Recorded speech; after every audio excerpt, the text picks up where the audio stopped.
রূপা, অদ্ভুত এক খেয়াল মাঝে মাঝে আমাকে আচ্ছন্ন করে।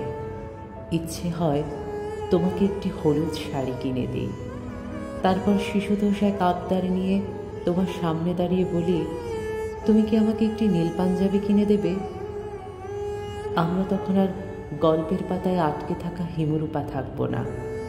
আমরা হব এক অন্য রকম জুটি, যারা কল্পনার সীমা ভেঙে জীবনের রাস্তায় হাঁটে।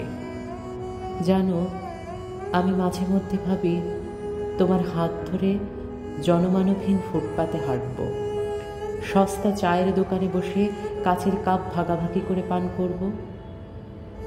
তুমি হয়তো নীলপদ্ম ভালোবাসো, আমি তোমার জন্য তার বদলে কিনে দেব নীল কাচের চুড়ি। কাচের ভাঙচুরে যেমন বেদনার ঝনঝন থাকে, ঠিক তেমনি আমাদের ভালোবাসাতেও থাকবে অল্প বিষাদের রং।